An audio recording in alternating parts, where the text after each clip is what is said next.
Hey everyone, welcome back to Contest Prep University. I'm Joe Klemczewski with our guest, Dr. Kori Propst, still moving straight through our series on body image and body dysmorphia. Last time we had our longest segment so far because it really is tough to describe exactly how far we can get away from a healthy body image. And part of that is the fact that contest prep is centered on restricting, and you're not only restricting food and calories, but you're restricting and ignoring your psychological needs. You're almost, as Kori said, compartmentalizing and objectifying and becoming this different person apart from your body. And I honestly don't think I could think of something worse. Even though we talked about, Kori, how sometimes that's kind of necessary, and you come out of your body in terms of self-awareness, you come out of your situation and you learn to look at how things are really going to assess.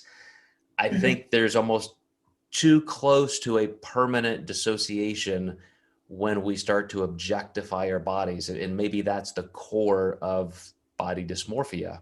We start caring too much about how we look as an object. So in terms of the psychological and the physical restriction, how does that continue to feed into dysmorphia? Well, I mean, in many ways, the body doesn't differentiate between psychological restriction, which sounds like I shouldn't be eating that, don't eat that, that will make you fat, those carbs are bad, you're going to go over your macros. I mean, how many times per day are we thinking in a restrictive, rigid way like that when we're preparing for a competition? And then, of course, there's the physical restriction, which is going to have an impact on the body's going to change. We're going to lose body fat, but then there's also the difference in how we're able to think and how we're able to concentrate when we aren't getting the same amount of nourishment that we were otherwise. And so I think it does make it does make the intentionality of being aware and reflective and asking ourselves the powerful questions through the process more complicated and a little bit more difficult, because you said we're really not the same people. We're really not the same people. We don't have the ability to focus, especially as we get deeper and deeper into a prep. I don't think that should mean that we shirk the idea of preparing ourselves and building up a resilient body image by any means. And the way that I like to look at it is we need to begin laying the groundwork for a real fit body image, a functional body image, an intentional body image, and a transformational body image.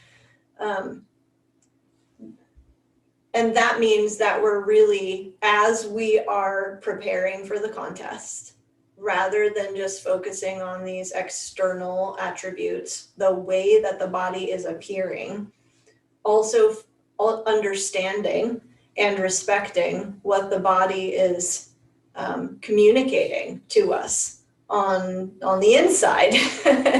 And,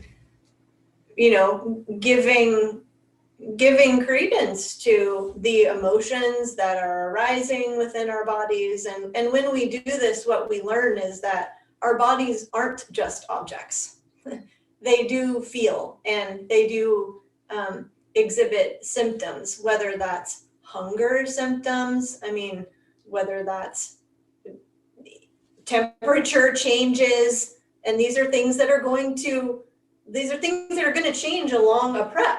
The difficulty sleeping, all the things that we would complain about as competitors prepping for a contest can also be, I think, fodder for creating a more respectful relationship with our bodies and not looking at those things that are happening in a kind of disdainful sort of a way, but wow, this is kind of interesting, these changes that are occurring. They may be I may be perceiving them as uncomfortable in some ways, or like my body is rebelling. How many times have we heard that? When the weight just won't come down, or the body fat just won't come down, it's not changing. It is an orientation in another way from this sucks, I hate this, my body isn't cooperating with me, to what could I learn about my body in this situation, and how is it actually working for me? This is a functional relationship with your body, that it is much more than just this thing that you get to control and manipulate. And so, yeah, you made me think of a conversation I just had with a client, which is a couple episodes ago, you used the phrase, hey, we signed up for this, like this was our choice. And so then to hear you talk about, man, this sucks, I'm fighting my body, to keep in mind as I asked this client who felt like she was stuck after a while. And we've gone through some machinations of, hey, let's make this change, let's make that change. And she's getting frustrated. And I said, okay, if you were talking to you, if you were your own coach, what would you tell you?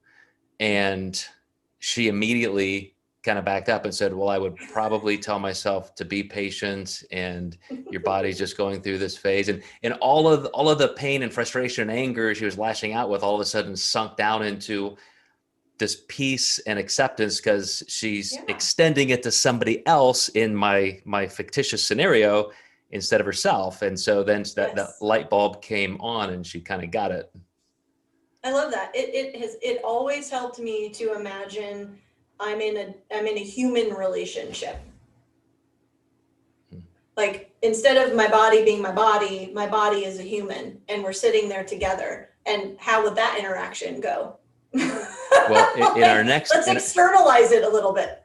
In our next episode, we're going to talk about some of those things specifically. How do you handle those adversities like hunger and so forth when this is your chosen goal? So thanks again, Kori. You guys stay tuned in Contest Prep University, and we're gonna wrap up the series in the next 2 or 3 episodes.